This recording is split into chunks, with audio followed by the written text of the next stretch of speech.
Hey there. Today we have a special guest by the name of Mike. I'm not going to try to pronounce your last name. I always butcher people's last names, just like people butcher mine. Mike Smuts. And Mike and I have been working together for quite a while right now. And he has totally impressed me with how real he is about what's working and how real he is about what's holding him back to go to the next level. And he's having a record-breaking year this year for himself. So I'm like, there's a lot of people out there that, want to break through to the next level, whatever that might look like for you. And who better to share insights and strategies with you than someone that's actually out in the trenches and doing the work. So Mike, let's begin by you introducing yourself to everyone. Tell people, like, for example, how old you are, how tall you are. I'm joking about how tall you are. Okay. How long you've been selling real estate? Why'd you get involved in real estate? So there's like 10 questions wrapped up in one. And of course, how amazing you are. Well, I appreciate the glowing review. Not even the voices in my head are that nice to me, so I appreciate it, Chadi. My name is Mike Smuts. I'm 27. I live in northeastern PA, the Lehigh Valley to be specific. I live in Nazareth. My office is in Bethlehem. If anybody knows what that means, most people won't. It's right outside of New York City. I've been doing real estate for, I think, 3 years, 3.5, somewhere in that range. I started very simply. I fell into this business by accident, but I fell in love with it. I found most of my business early on came from word of mouth, sphere of influence, meeting random people. But nowadays, how I've grown my business is mostly for sale by owners and expireds. Got it. So 3.5 years ago, when you first got involved in real estate, your first year of selling real estate, you did 25 transactions. Before we get into that, I'm just curious, like, what led you into real estate? Why did you choose to get involved in real estate?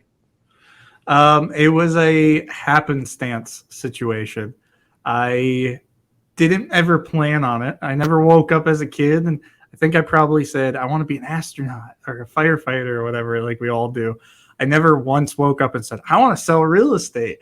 I don't think any of us do. So I was in college, wasn't the career path for me. I don't think it is for everybody. I decided to drop out, had no idea what I wanted to do. I was working as a manager at a grocery store. And my family, like my grandfather and some extended family members, cousins and stuff, were really big into real estate investing. So they owned a contracting company. So I would help them when they bought a house. They would renovate it. And I remember being in there as a young kid. I remember getting nails stuck to my feet. So I was exposed to that. So I thought that was the right path for me. So I got my real estate license for that. I really just started selling as a side hustle. I fell in love with it, saw the potential, dove into it head first. Got it. All right. So you did 25 deals your first year. Where did those deals come from? Very slow. So I started part-time. I was still working my full, my 40-hour job. I wish I had a story like Chadi Bazzi where I could be like, yeah, my first day I got my license, I had a listing. No, it was, I think I got my first one a weekend, but it was more of a fluke. I joined a company that didn't give me good training. I didn't hire a coach right away. And I remember going, hey, how do I get business? And they would hide their paperwork and shut their laptop like I'm going to steal business from them. And they always just, I don't know, talk to people. How? What do I say? Where do I go? Oh, let's just talk to people. Start calling them. Okay. So I started going through my phone and just talking to people. I eventually found, I just talked to everybody I knew. I sent out mailers to the people I knew. I knew early on that building that was good, which is funny because I haven't been good on that. I need to get back into doing my database system. But I remember calling through and just talking to people, and the subject of work would come up. I actually made a change. I got my real estate license. Who do you know that's looking to buy or sell? Most people said no, but I'll keep you in mind. Eventually I landed on someone that's just like, hey, it's funny you called me. I hadn't spoke to him in like 3 years. It's like, it's funny you called me. I'm engaged now, and I'm actually looking to buy a home, with a bigger home, because I have kids from my first marriage, and this person has. So we're going to buy a bigger house because now we have 4 kids, and we both have houses to sell. So I got my first 3 deals off of just a sphere of influence call. And from there, it kind of took off. I will say, I think I found for sale by Anderson expireds towards the end of that. Once I went full time, that was still during my part time thing, but a lot of it was just that, telling people I know, and I was getting a lot of referrals early on. I don't know what happened to that. I need to get better at that.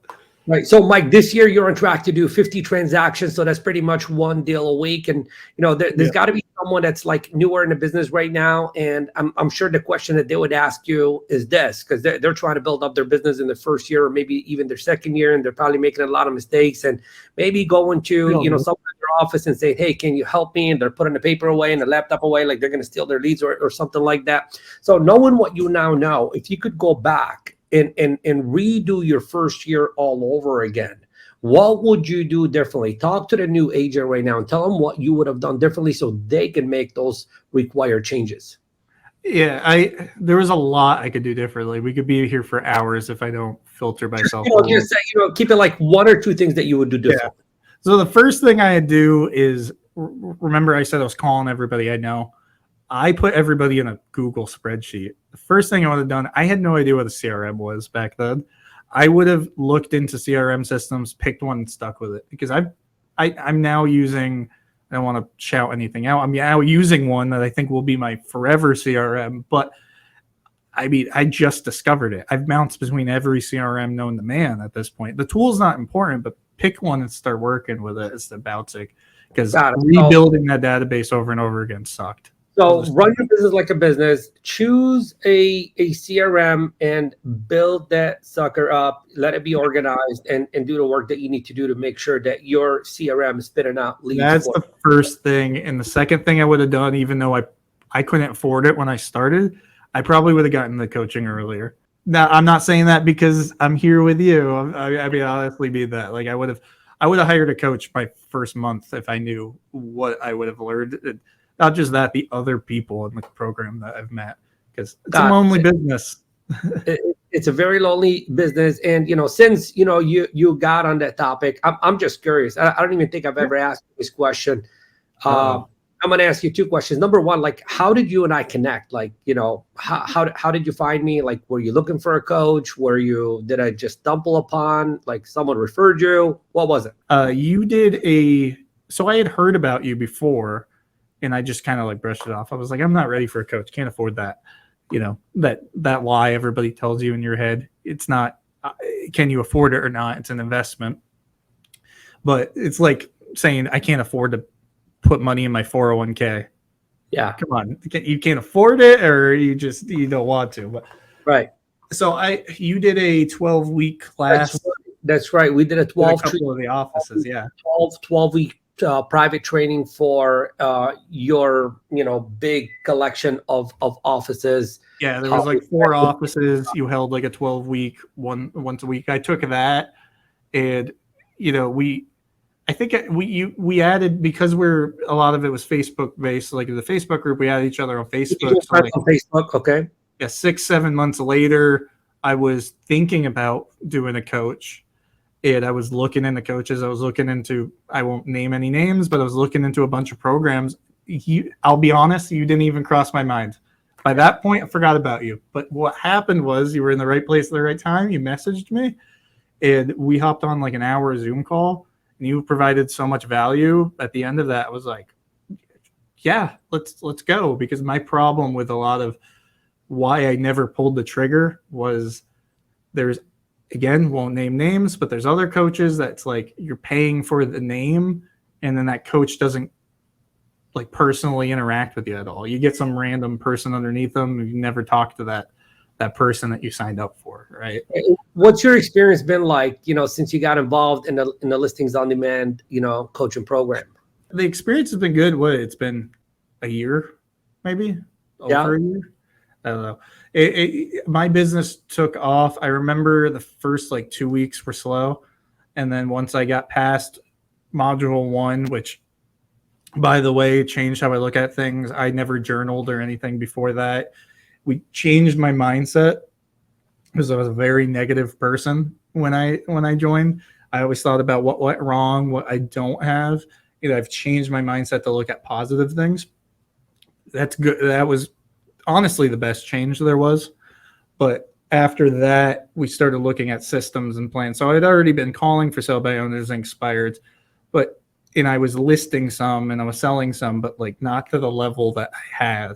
So I think once we got into that aspect and my skills went up, you would see I would learn one thing and my conversion ratio would go up. I'd get more listings, and then my skills would go up, and top listing agent in my office for 4 months in a row. I got a couple plaques up there to show. I don't like to talk about myself, even though I'm so humble, according to my wife.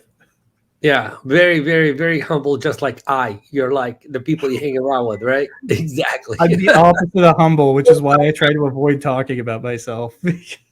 Inside joke. All right. So look, one of the things that we focus on in the programs, obviously, number one, we want you to get your mind right. We want you to inject you with as much confidence as we possibly can. We want to get you out of your head and get you into action. So that's step number one. Step number two is we want you to, identify exactly what it is that you got to do on a daily basis to get a constant flow of leads. And one of the things that we do every single Tuesday is we train you on building the absolute best skills of influence, so you're able to convert those leads into appointments. And then we equip you with an unshakable, powerful listing presentation, so you're able to convert those appointments into listings taken. So I mentioned, mindset, I mentioned lead generation, and I mentioned lead conversion.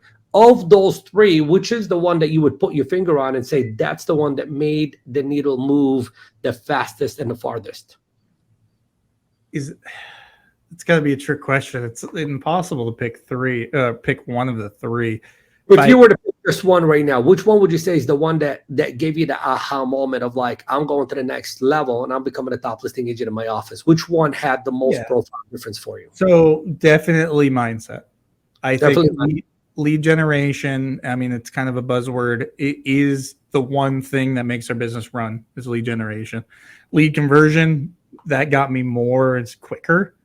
But I would say even a blind squirrel finds a nut, not the other way around. A blind squirrel finds a nut. If you have no skills whatsoever and you call and speak to enough people, you'll still get a listing. So the mindset, I don't want to pretend like I'm perfect. I had massive call reluctance in the beginning. I was very. How'd you overcome that? How'd you overcome the call reluctance? Because I can guarantee you there's someone out there that's experiencing that right now. That's a very hot topic. Well, it's a little bit of a mix. So like I was the call reluctance and the routine thing I was talking about. I was bad at following a routine. Both of those kind of got fixed at the same time.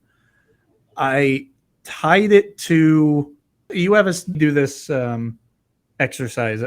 It's a letter. You call it the vision, right? Yeah.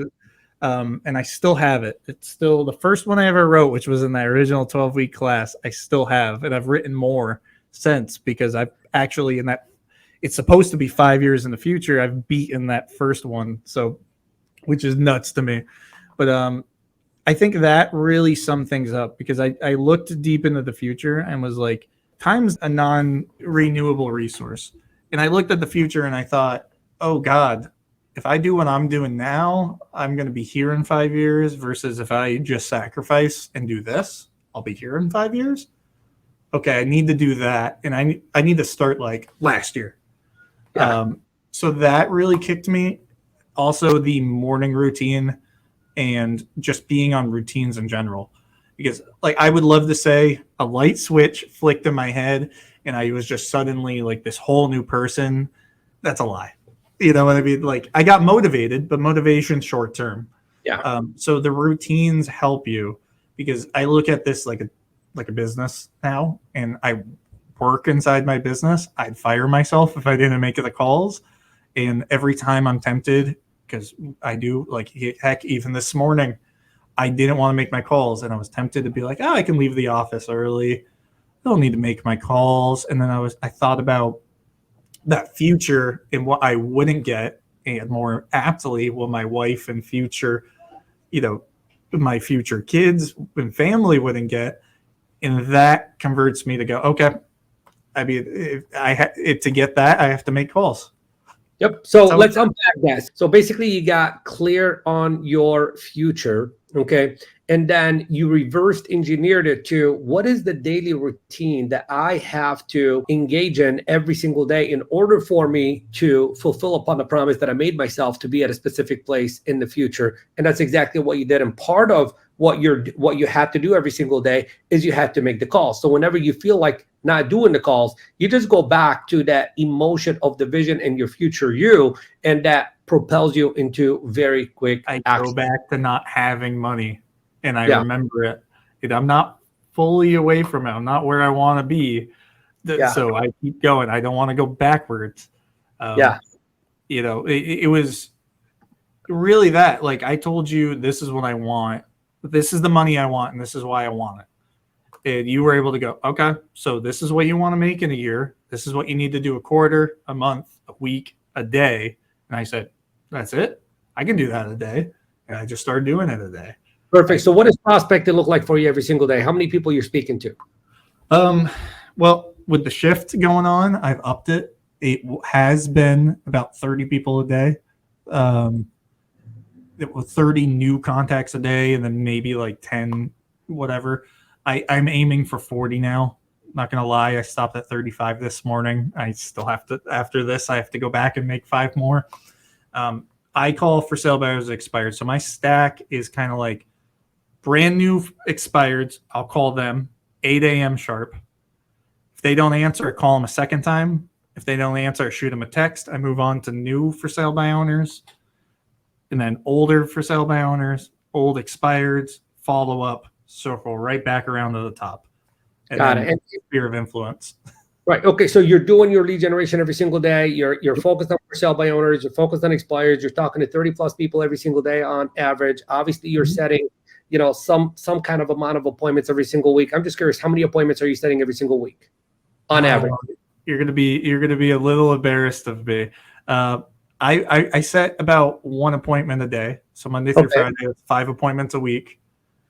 Out of that, 2 of them generally cancel. So I go on 3. And out of that, I take normally 2.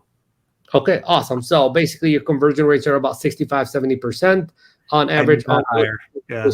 Okay. How important, we've done a lot of work on your listing presentation, because I remember before you and I started working with each other, you were setting appointments, but you were going on a lot of appointments to take a listing.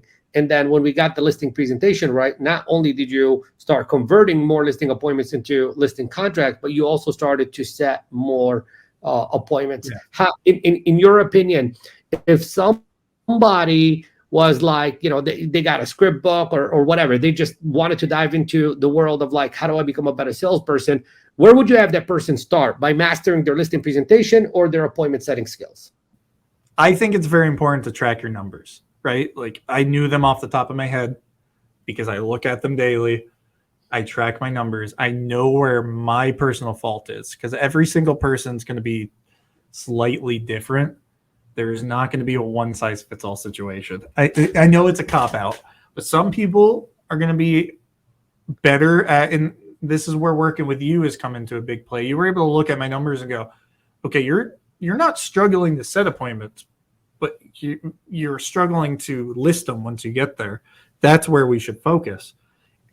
And if I had to pick one, I'd probably say, be better at taking the appointment, because I'd rather take 100% of my listing appointments and go on less than set more appointments. But I mean, you have to be good at both.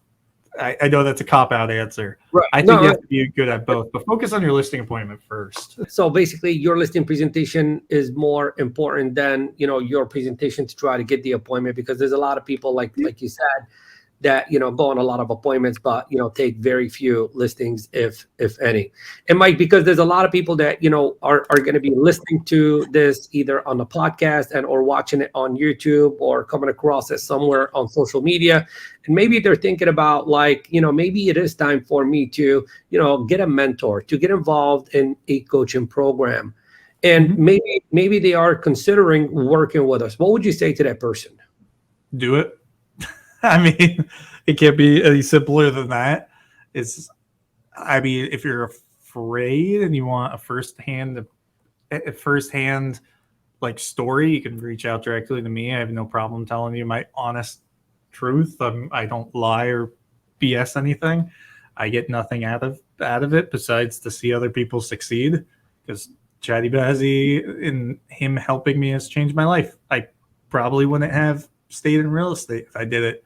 If I had continued where I was, saying I can't afford a coach over and over again, I probably would have spun my way out of the business. I mean, look at what's going on right now. I think NAR said 60,000 realtors just left the business in the last 2 months. That's a lot. That is a lot. Well, I'm not going to be one of those. Yep. And that's I don't want to see you like that. Exactly. Well, Mike, thank you very much for spending a good 20 minutes with us today. We appreciate your time. You got 5 more contacts to go. So we're going to let you go and make those 5 more contacts. But before we do that, any final words of wisdom or anything you want to say to our audience? Yeah. For anybody who's struggling, just believe. Do things. It sounds weird if you don't believe in it. I didn't when I first started. But make yourself feel better. Drink more water. I carry this around with me all the time. I never used to drink water. Wake up early. Exercise. It doesn't seem like it's going to change your real estate business, but it will. It changes your mind. It changes your real estate business. So awesome. Thank you very much. And our audience, thank you very much for watching this video and or listening to it on the podcast. We appreciate you. If this conversation resonated with you in any way and you have questions, please do reach out. Would love to answer your questions.